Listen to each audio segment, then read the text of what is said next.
Know what this is like. Look, I was a legal and HR nightmare in our company. You can imagine what it's like for a lot of people.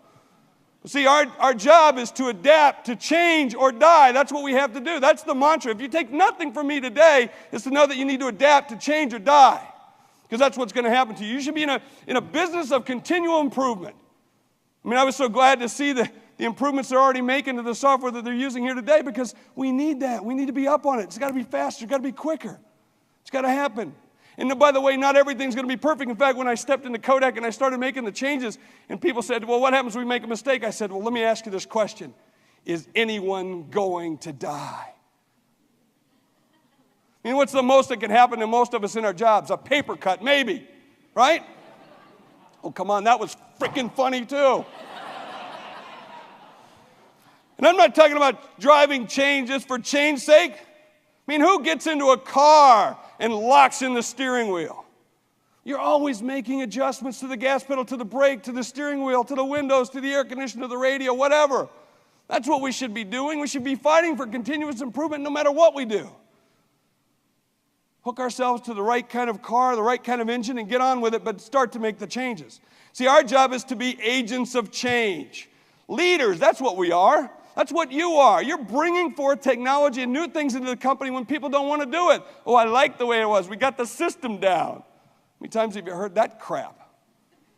And that's what our job is. Our job is to be agents of change. And I found out that there's these two kinds of people. There's these clock changers and these lions.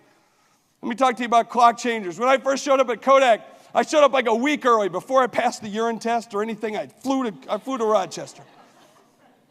And I flew to Rochester, and I'm on the plane next to this like 25-year-old gal, and I'm trying to get her to ask me what I do because I want to tell her, you know. I'm a chief marketing officer of a big Fortune 100 company. And so I'm in this conversation with her, and she's talking about herself, yada, yada, yada, blah, blah, blah, going on and on about herself, wouldn't shut up, you know, blah, blah, blah, blah, blah. Finally, she pauses for a minute and says, what do you do? And I said, well, I'm the chief marketing officer for the Eastman Kodak Company. And she said, who's that? True story. But when I got to Kodak, it was there a week early, and I decided I was going to put my team through a test. And so I started calling all these meetings with them to find out, you know, what was the mettle of these people? What were they like? And so what I did was I called these meetings, and before I got to the meeting room, I got there early, and there if you put the clock up, there was on the wall was this picture of a clock. It wasn't a picture of a clock. It was a real clock. That's a picture of a clock. Okay. Follow me, please. All right. And so I got there a little early, and I moved the clock ahead like 15 minutes because I wanted to see what people do when they walked into the room. Yes, I'm sadistic. It's okay, you know. And so what happened is, I called this meeting, my staff wrote in, and they had some of their people, because the more people you have, the more important you are, I guess, evidently in corporate America. So that's what they would do, and they would walk in, and people would start going, they look at the clock and their watch, and look at the clock and their watch. They look to their assistant and say, well, what time you got? And then, well, the clock's wrong. Mr. Hazel, the clock's wrong. I said, oh, really? Oh, that's interesting. And then pretty soon a debate would occur, and so people would start talking about, well, we should get someone to change the clock, or is there someone that's in charge of clocks in the company that we should call? Like there's a freaking clock department, and we should call them, and we should get a hold of them, and we'll have to put the forms, and who's got the form, and it was like, this would go on, and then finally, this went on for like weeks. Meeting after meeting, and finally I just said to somebody, well, why doesn't someone do something about it? And this woman got up. She pulled her chair over to the wall. She hiked up her dress. She stood on the chair, and she changed the clocks. That's what we want. We want clock changers. We don't want those other guys, those people that just hang around. We want people who are leaders, people who make things happen. We want leaders in the company. That's what we're trying to drive, and that's what we should be. That's what you are. You're a clock changer. You see a problem, and you're going to fix it. And you grab the tools that are necessary to do it.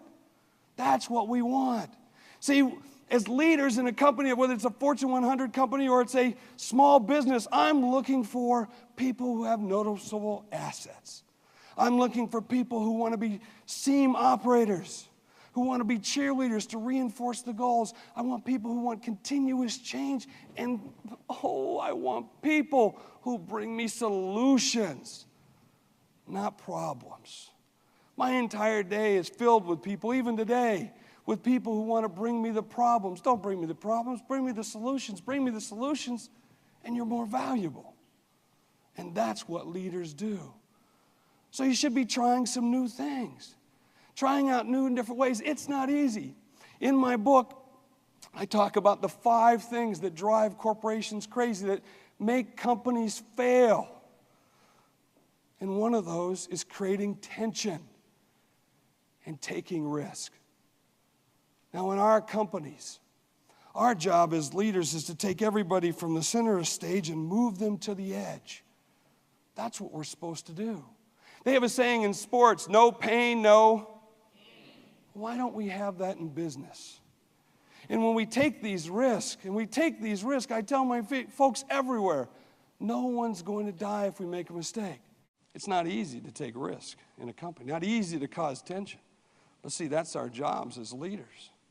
It's not going to go perfect when you first deploy a piece of software or a new system. And by the way, everybody's going to fight you on it. That's the way it's supposed to work. If it was easy, anyone would do it. I had over 3,500 of you folks coming and selling to me on why I should be buying your services. And you would come to me, and there would be 35-page PowerPoint presentations. And at the end of the hour, I still didn't know what the hell you did, okay? And so there's got to be a different way. An elevator pitch is supposed to be what? Something that you do in the span of an elevator ride. Isn't that right? Well, you guys must live in taller buildings than where I'm from. So here's the deal. I said, I'm so tired of watching these PowerPoint presentations and everybody not talking about what they really do and getting it down to something that I can understand, that I said I'm going to redefine the elevator pitch. The elevator pitch 2.0, the digital version, in fact, is now called the 118. What's the 118? 8 seconds is the average attention span of an adult. I know that to be true. I read it on the internet. Okay? All right. 8 seconds is the average attention span of an adult. 110 seconds is the average elevator ride in New York City. From the time you press the button, wait for the doors to open, step on, ride up or ride down and get off. That's what you have. So what's your 118? So you have 8 seconds to hook me, 110 seconds to close me. You have 8 seconds to get that lean-in factor, that statement that's going to get my attention, that I want to listen to the rest of what you have to say, and 110 seconds to say it. Now, by the way, in the 110 seconds, my dear friends in marketing, don't waste your time telling me you work with Telstra. Don't tell me your time you work with this company or work with this company or Officeworks or this company or this company. I don't care. Tell me the value that you're going to provide to me. Tell me the way in which you're going to provide it so that I want to do business with you. By the way, if Moses can do it in less than 2 tablets of 5 bullet points each, he had something much more difficult to sell than most of us. So he can do it, you can do it.